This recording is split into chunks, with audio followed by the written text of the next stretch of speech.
обстановки в республике. Добрый день, уважаемые жители Республики Саха-Якутия. Оценивая санитарно-эпидемиологическую обстановку в республике, необходимо обратить внимание на то, что за последние сутки госпитализировано 88 человек, что составляет 6,2% от общего количества выявленных случаев на территории республики, которое составляет 1423 случая. За сутки 38,3 новых случаев заболеваний зарегистрировано в городе Якутске и 61,7 случаев зарегистрировано в районах республики. Во всех муниципальных образованиях соответствующая помощь оказывается как сотрудниками медицинских учреждений и соответствующие как лекарственные препараты, так и все необходимые медицинские назначения есть в каждом районе республики. Сегодня на 18 февраля в стационарах республики получают лечение 7,2% больных. В амбулаторных условиях больных значительно больше, 92,8%. Хочу обратить внимание на амбулаторное лечение наших пациентов.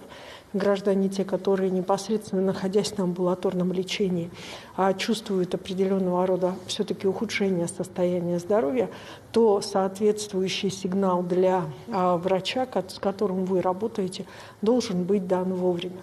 До 40% случаев заболевания ковид связаны со штаммом Дельта, который вызывает в том числе и тяжелые заболевания. Поэтому на настоящий момент необходимо обратить внимание на то, что в Якутии циркулирует как дельта, так и омикрон. И, соответственно, все-таки ни в коем случае нельзя терять бдительности в части как соблюдения санитарно-эпидемиологических норм, так и, соответственно, соблюдения дистанции, социальных контактов, если люди являются носителями того или иного заболевания. За сутки в республике выздоровело 3982 человека.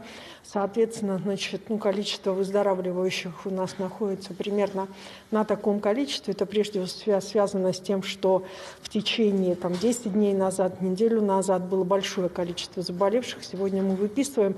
Наши доктора, в общем-то, пожелав здоровья дальнейшего, гражданам говорят, что можете выходить на работу. И, соответственно, уже перестаете быть больными. Первым компонентом в республике привито 590 257 человек, это 82,3% взрослого населения республики. Необходимо обратить внимание на низкие темпы вакцинации в Нерюнгринском, Мегино-Кангаласском, Алданском, Аймиконском районах и в городе Якутске. Здоровья всем! Спасибо за информацию. Это был брифинг по эпидобстановке в Якутии, а мы переходим к выпуску новостей. И вот основные темы. Сказ о проделанной работе в Намском районе состоялся ежегодный отчет исполнительных органов. Временное сменяем на постоянное. Расскажем о переселении из ветхого жилья в Вилюйском районе. Освоение востребованных профессий в Горном районе.